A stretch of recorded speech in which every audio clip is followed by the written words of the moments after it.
donc les étudiants, vous avez un rôle actif à jouer pour développer votre employabilité, même si c'est vrai que les institutions et les entreprises ont également leurs responsabilités dans ce processus. Cependant, lorsqu'on développe les compétences transversales, qu'on s'investit dans des expériences professionnelles, par les stages, alternances, etc., et qu'on ait une attitude proactive, tout cela peut significativement améliorer l'employabilité des étudiants.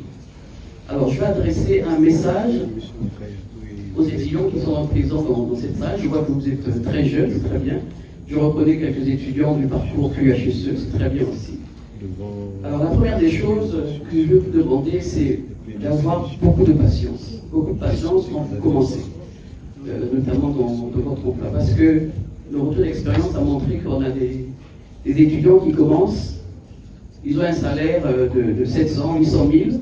Au bout d'un an, ils viennent dire, madame, moi j'aimerais démissionner parce que c'est pas assez, j'aimerais qu'on augmente mon salaire, parce que je travaille beaucoup, donc 800 000 c'est devenu peu pour moi, etc. Alors je leur dis toujours que vous êtes jeunes, parce que en tout cas ceux de la licence QHSE, il faut savoir qu'on fait une sélection. La licence QHSE, comme toutes les licences professionnelles à faire des sciences et techniques, commence en deuxième année. Et donc on fait une sélection des étudiants qui ont validé leur première année en sciences. Et donc ça veut dire qu'en sélection, bien sûr, les meilleurs aussi.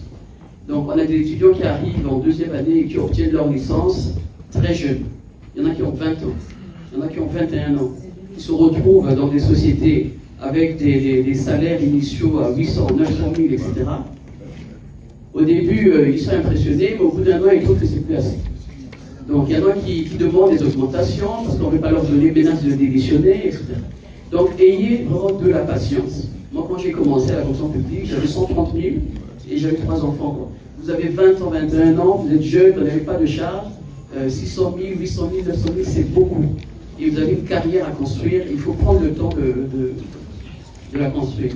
Je vous exhorte également à beaucoup de maturité. Parce qu'on a eu une étudiante, une brillante étudiante, qui a eu un très bon poste, qui gagne plus du million dès son premier mois. Je vais me dire, madame, je vais démissionner parce qu'il n'y a pas le Wi-Fi. Alors ça, c'est des caprices de bébé de 3 mois. Donc soyez un peu plus mûrs, quoi, parce que le travail aujourd'hui, c'est vraiment pas facile pour tout le monde, encore moins pour vous. Donc quand vous avez des opportunités comme ça, où vous avez des bons salaires, le travail est intéressant, vous trouvez du travail dans le QHSE. Parce qu'il y a beaucoup de gens qui ont leur diplôme et qui ne trouvent pas le travail dans ce qu'ils ont appris. Vous faites une licence QHSE, vous trouvez le travail dans le QHSE. Vous êtes vraiment dans la continuité de ce que vous avez appris. Il faut faire preuve de beaucoup de maturité et de comprendre la chance que vous avez. Beaucoup d'humilité également. Vous êtes très jeune, des fois vous êtes dépassé par ce que vous gagnez. Et il y a une certaine humilité dont vous ne faites pas preuve. On a eu le cas d'une étudiante qui a un très bon salaire, qui a un chauffeur, un véhicule avec chauffeur qui l'a déposé chez elle, qui vient l'approcher chez elle. Elle habite chez son oncle, elle a vous avez des frères, comme on dit chez nous, qui ont des masters mais qui sont au chômage. Elle est donc la seule qui a 20 ans, qui travaille donc dans la famille. Et un véhicule qu'elle a déposé tous les matins, un gros véhicule avec chauffeur.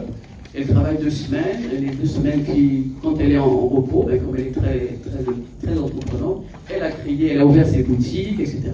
Donc, ça veut dire qu'elle se retrouve avec beaucoup d'argent. Et ça, c'est des choses également, il faut faire très attention, surtout quand on est en famille, quand on n'est pas obligé de s'exposer, de le montrer. Il faut avoir ce côté également. En fait, savoir se séparer, parce qu'il y a des étudiants qui, au bout d'un an ou 2 ans, disent, madame, moi je veux faire autre chose, j'ai envie d'aller postuler ailleurs, etc. Savoir se séparer avec ceux qui vous ont accueillis, ceux qui vous ont formés. Ça, c'est important parce que nous, derrière, on a besoin de ces partenariats-là. Vous avez vos petits frères qui sont là avec nous, vous avez vos collègues qui sont là et qui auront besoin de ces entreprises pour faire leur stage, etc. Il ne faut pas briser ce lien que nous avons eu beaucoup de mal à instaurer. Et donc, il faut savoir se séparer. On a des étudiants qui viennent, qui disent, bon, je vais démissionner, on leur conseille de ne pas démissionner. Ils le font quand même. Et ils reviennent un an après pour dire, madame, voilà mon nouveau CV, est-ce que vous m'aidez à avoir un travail? Donc, Faites très, très attention. Et après, ces sociétés nous appellent, ils disent voilà, nous avons envoyé un étudiant voilà, sur lequel on a investi, on l'a formé pendant 2 ans, pendant 3 ans, on l'a envoyé à l'étranger, et puis je nous laisse tomber comme ça. Est-ce que les prochains étudiants que vous allez nous envoyer, est-ce qu'ils vont pas nous faire la même chose, etc. Donc, on se retrouve des fois avec des sociétés qui vont se méfier, et nous, on va perdre des partenariats dont on a vraiment besoin. Licence professionnelle, comme on a dit, c'est des stages, on a vraiment besoin des entreprises, on ne peut pas réussir des enseignements, en tout cas des parcours professionnels sans les entreprises. Donc, sachez vous séparer. Merci pour